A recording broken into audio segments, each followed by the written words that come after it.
সরকারি নিয়ম অনুযায়ী জমির নামজারি বা খারিজের জন্য নির্ধারিত ফি মাত্র ১,১৫০ টাকা, কিন্তু ব্রাহ্মণবাড়িয়ার কসবা উপজেলার খাড়েদা ইউনিয়ন ভূমি অফিসে এই নিয়ম যেন শুধুই কাগজে কলমে। স্থানীয়দের অভিযোগ, এই অফিসের নায়েব AKM মনির হোসেন সর্বনিম্ন ৬,০০০ টাকা ছাড়া কোনো নামজারির ফাইল স্পর্শ করেন না। এই দুর্নীতিটা যেন আমাদের অফিসে না হয়, খাড়া ইউনিয়নের যে অফিস এটাতে যেন করা না হয়।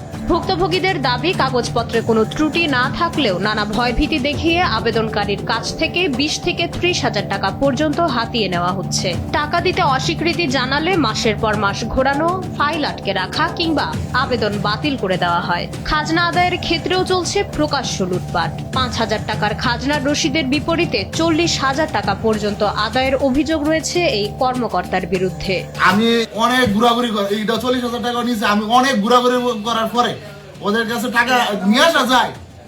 হ্যাঁ, আজকে না কালকে না পরশু এমন করে আসে, মনে করে আমার ৫ মাস ঘুরাইছে, ঘুরে এসে আমার রিসিপ্ট দিচ্ছে, আমার থেকে নিচ্ছে ৪০,০০০ টাকা, রিসিপ্ট দিচ্ছে ৫,০০০ টাকা। খুবই দুর্নীতি করে। একটা বছর নিয়ে গেলে মনে করেন এই টেবিল থেকে এই টেবিল করে ফরাদ আসেন কি কেন ট্যাক্স দিতে গেলে এমন না কম্পিউটার কাজ করতেছে না, করতেছে না। আরে সব জায়গায় কাজ করতেছে, হ্যাঁ কাজ করে না। আবার পিছন টাকা দিয়ে দিলে আবার ওই ইমন নামে একটা ছেলে আছে, হ্যাঁ পিএস নাকি, হ্যাঁ কাছে টাকা দিলে আবার সবকিছু ঠিক হয়ে যাবে।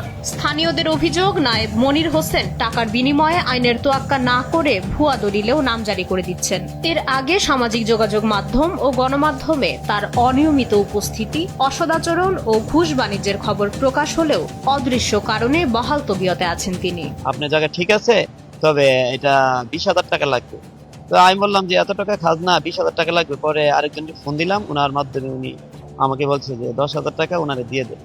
আমি ওনাকে ১০,০০০ টাকা দিলাম, দেওয়ার পরে ওনারা আমার একটা রিসিপ্ট দিল, মাত্র ৬৬৪ টাকা খাজনা রিসিপ্ট।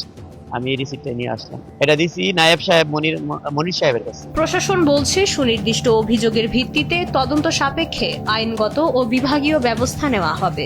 বিষয়টি এখন মাত্রই আপনার থেকে জানলাম। আমি এটি তদন্ত করার জন্য আমাদের সহকারী কমিশনার ভূমিকে নির্দেশ দিব। তো এটি তদন্ত করে যদি প্রমাণিত হয় তাহলে তার বিরুদ্ধে আমরা বিভাগীয় ব্যবস্থা বা আইনগত যে ব্যবস্থা আছে সেটি নিব।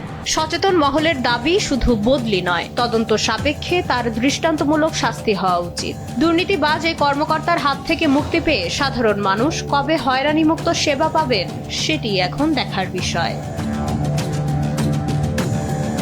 ইয়াসমিন মনি খানের পাঠানো তথ্যচিত্রে ডেস্ক রিপোর্ট, সময়ের আলো।